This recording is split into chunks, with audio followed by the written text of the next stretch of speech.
கமலும் சர்ச்சையும். ரீசெண்டாக கமல் நடித்த படம் தான் டக் லைஃப்.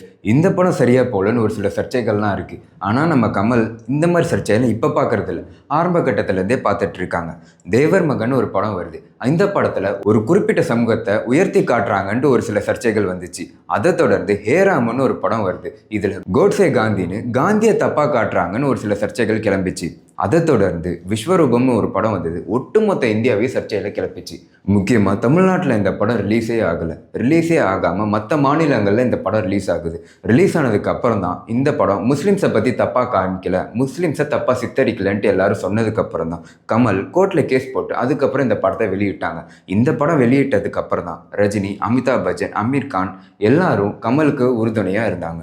இதை தொடர்ந்து தசாவதாரம் ஒரு படம் வருது. இந்த படத்தில் ஹிந்துஸை தப்பாக சித்தரிக்கிறாங்க, இந்த மாதிரி குற்றச்சாட்டுகள்லாம் இந்த படத்துக்கு வந்துச்சு. ஆனால் விளைவா இந்த படம் எல்லாமே ஒரு வெற்றி படமாக மட்டும்தான் கமலுக்கு அமைஞ்சது. ஆனால் நம்ம ரசிகர்கள் கமல் படத்தை ஒவ்வொன்றும் கொண்டாட தவறினாலும் பிற்காலத்தில் கொண்டாடப்பட்டுக்கிட்டு தான் இருக்குது. அதே மாதிரி அன்பே சிவம்னு ஒரு படம் வந்துச்சு. அந்த படத்தை ரிலீஸ் அப்போ யாருமே கொண்டாடல, ஆனால் இப்போ அந்த படத்தை தூக்கி வச்சு கொண்டாடிட்டு இருக்கோம். அதே மாதிரி டக் லைஃப் இப்போ எல்லாரும் கொண்டாட தவறின படமாக இருந்தாலும் பிற்காலத்தில் அது ஒரு கொண்டாடப்பட வேண்டிய படமாக இருக்கும்ன்ட்டு நாங்கள் நம்புகிறோம்.